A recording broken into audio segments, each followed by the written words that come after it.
Hello বন্ধুরা, welcome to my channel স্বপ্নের শিশুয়ালয়। আমি চলে এসেছি আপনাদের জন্য একটি নতুন ভিডিও নিয়ে। এই যে পোষণ টেকারের নতুন আপডেট এসছে 24.2, এই ভার্সনে আপনারা দেখে নিন কী কী ফিচার্স এলো। এখানে ভার্সনে প্রথমেই দুটো ভার্সন এসছে। একটা হচ্ছে remove no authentication from the THR distribution follow. THR ডিস্ট্রিবিউশনের ক্ষেত্রে যে নো অথেন্টিকেশন যে টিএইচআর বিতরণের প্রক্রিয়া থেকে নো অথেন্টিকেশন অপসারণ করা হয়েছে। এই যাচাই ছাড়া প্রবেশ এটি অপসারণ করা হয়েছে। টিএইচআর পরিচয় ছাড়া আগে অনেক কাজ করা যেত, এখন কিন্তু এটি আর সম্ভব নয়। আগে কিন্তু এটা দেওয়া যেত, এখন টিএইচআর দেওয়ার ক্ষেত্রে আগে বাধ্যতামূলকভাবে ব্যবহারকারীকে যাচাই করতে হবে, তবে দিতে পারবেন। এতে নিরাপত্তা ও তথ্যের স্বচ্ছ। 2, মাইনর বাগ ফিক্সেস। অ্যাপের এই ছোটো ছোটো যে ভুলগুলি ছিল সেগুলো ঠিক করা হয়েছে। যে কাজগুলো করার ক্ষেত্রে সমস্যা হচ্ছিল সেই ছোটো ছোটো ভুলগুলি ঠিক করা হয়েছে। তাহলে এই দুটি ফিচার্স এসছে আমাদের নিউ ভার্সনে।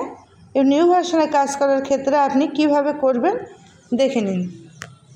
আপনি অ্যাপটিকে আপডেট করে নেবেন, নেওয়ার পর দেখবেন আপনি 24.2 ভার্সন এসেছে।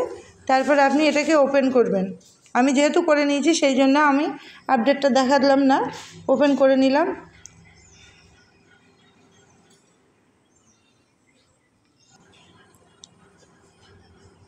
এরপরে দেখে নিই আমরা যে এখানে এক দিদিভাই কমেন্ট করেছেন যে দিদি, আমি অ্যাকসেপ্ট করার পর ফটোগুলো আসার পর নিচের দিকে ফটো ক্যাপচারের বদলে রেকর্ড ভিডিও লেখা উঠছে, ফটো তোলার ঘরটা আসছে না, তাহলে কি করব? সেই দিদিভাইয়ের উদ্দেশ্যে আমি বলছি যে আপনাদের এই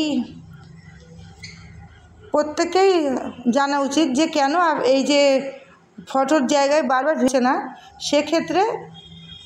সেক্ষেত্রে অ্যাপের কিন্তু কোনো সমস্যা নেই। ফোনে যদি স্পেস না থাকে তাহলে কিন্তু এইগুলো করা সম্ভব নয়।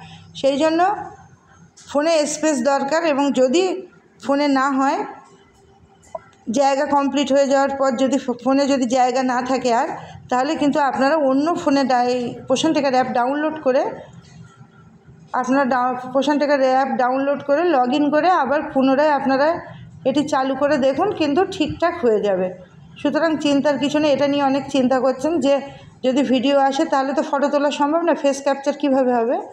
সেক্ষেত্রে আমি বলছি যে আপনাদের ফোনে জায়গা কম, সেই জন্য আপনারা যদি সম্ভব হয় তাহলে ব্যবহার করুন এবং দেখুন যে সেই ফোনে লগ ইন করার পর আপনার কাজটা ঠিকঠাক করে হবে।